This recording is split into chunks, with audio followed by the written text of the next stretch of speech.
Ecology of direct selling. अब ecology एक word है जो डिफाइन करता है कि पूरा एनवायरमेंटल सिस्टम इसका कैसा है और एक एक चीज उसके साथ कैसे कनेक्टेड है। मैं फास्ट आपको लेके चलूंगा थोड़ा सा। पहला ये जो ऑप्शन आ रहा है ये ग्लोबल स्टैंडर्ड्स पे आता है।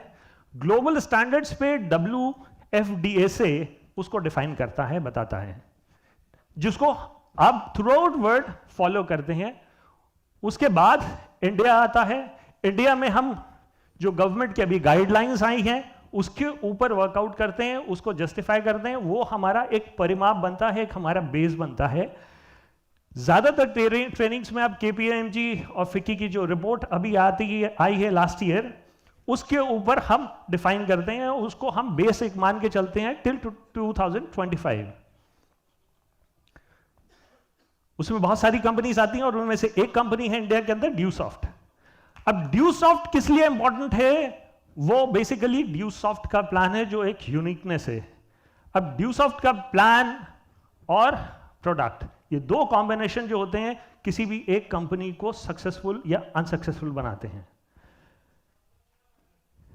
अब ड्यूसॉफ्ट के अंदर बहुत सारी टीम्स हैं, हर टीम अपने अपने एरिया में वर्क करती है, जो इस पीछे वाले एनवायरनमेंट को देख करके वर्कआउट करती है। जो लीडर्स होते हैं वो उन सब चीजों को देख के वर्कआउट करते हैं। ग्लोबली इंडिया, ड्यूसॉफ्ट and then comes the team. अब टीम कैसे डिफाइन करती है, टीम के लिए क्या इंपॉर्टेंट होता है? वो होता है seminar, BBS, award and recognition ceremony. Normally यही होता है। हर अब किसी भी यूनिवर्सली आप कहीं पर भी जाइए, आप चाहे अमेरिका की किसी भी कंपनी में देखिएगा, चाहे आप फिलीपींस की किसी भी कंपनी में देखिएगा, चाहे इंडिया के भी, ये एक यूनिवर्सल सिनेरियो है जो हर जगह फॉलो होता है। और टीम क्या करती है? जो भी टीम लीडर्स होते हैं वो स्ट्रैटेजीज बनाते हैं। हर टीम अपनी, जहां लीडर ज्यादा कॉम्पिटेंट होते हैं वहां की स्ट्रैटेजी ज्यादा स्ट्रांग होती है। जहां लीडर थोड़ा सा कम कॉम्पिटेंट होते हैं वो मिला करके जुला करके चलाने की कोशिश करते हैं। लेकिन स्ट्रैटेजी हर टीम अपनी बनाती है। ये यूनिवर्सल फिनोमेना है, क्योंकि वर्ड मैंने आपको लिया है इकोलॉजी ऑफ डायरेक्ट सेलिंग। अब इस इकोलॉजी के अंदर और क्या चीज आती है जो आप इंडिविजुअल लेवल पे करते हैं? 1:1 प्लान, होम मीटिंग और ओपन मीटिंग। इसके बाद जो और उसका बेसिक बनता है वो 4 बेसिक है, और 4 बेसिक के लिए नॉलेज चाहिए। और ये अब आ जाता है केंद्र बिंदु। केंद्र बिंदु को अगर आप देखेंगे तो ये कौन है? ये आप है।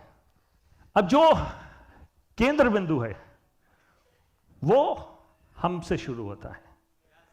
अच्छा, बुरा, खराब, सही, शुरुआत यहीं से होती है।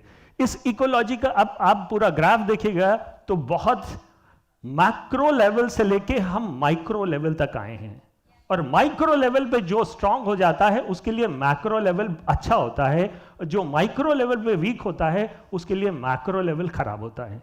चाहे वो टीम की बात कर लीजिए, चाहे कंपनी की बात कर लीजिए, चाहे इंडिया की बात कर लीजिए, चाहे ग्लोबल लेवल की बात कर लीजिए। अब मैक्रो लेवल पे एज एन इंडिविजुअल यू आता है तो उसके लिए सबसे क्या इंपॉर्टेंट होता है? एक्शन। ये डिफाइन करता है आदमी की सक्सेस और फेल्योर। ये ड्यूसॉफ्ट की बात नहीं है, आप किसी भी जगह लाइफ में किसी भी सेगमेंट में। अब हम लोग एजुकेशन सेक्टर से हैं तो ज्यादातर मैं एग्जाम्पल्स जो लूंगा वो स्टूडेंट्स के लूंगा। किसी भी बच्चे को अगर पढ़ाई में अच्छा होना है, क्लास 10th में 80-90% मार्क्स लेके आने हैं, तो उसको क्या करना होगा? बेसिक है ये एक्शन। अगर आपका बच्चा जो है वो पूरे साल में 1 महीना 1.5 महीना पढ़ता हो, उसके नंबर कैसे आएंगे? कितना भी ब्रिलियंट हो, अगर वो साल में 1 महीना 2 महीना काम करे, पढ़ाई करेगा, तो उसके एवरेज नंबर आएंगे। अगर वो ब्रिलियंट होगा, ब्रिलियंट नहीं होगा तो बस जस्ट पासिंग मार्क्स आ जाएंगे। और थोड़ा सा एवरेज से नीचे हुआ तो वहां 33% मार्क्स आ जाते हैं। ये डिफाइन हमारी लाइफ को करता है, किसी भी सेगमेंट में कहीं पर भी हम हो। अब ये एक्शन के बाद जो इंपॉर्टेंट हो जाता है वो विल होती है। अगर उसके अंदर विल है तो वो डायरेक्ट सेलिंग के अंदर सरवाइव करेगा।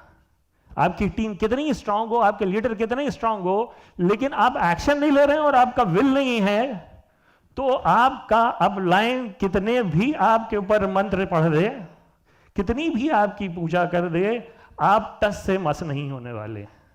आप उस टाइम यस मोड में होंगे, जाने के बाद टाइम आप जिस मोड में थे उसी मोड में होंगे।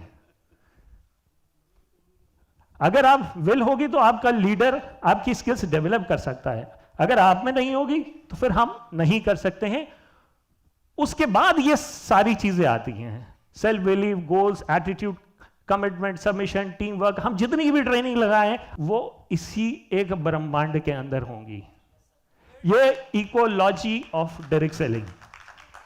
तो ये सब्जेक्ट, ये स्लाइड पूरा डायरेक्ट सेलिंग को डिफाइन करती है। उसके सब पार्ट्स अलग अलग नीचे नीचे निकलते रहते हैं, लेकिन हम जितना भी यहां पे करेंगे वो इसी दायरे के अंदर ही करेंगे। अब सब कुछ सही होता है तो फेलियर कहां पे आता है? ये 3 वजह से। आपका ईगो, मनी और कैरेक्टर अगर गड़बड़ है तो आपका अपलाइन कितना भी कर ले, आप में कितनी स्किल विल भी हो, आप नहीं बढ़ेंगे। कहीं ना कहीं यहीं पे फेलियर आता है।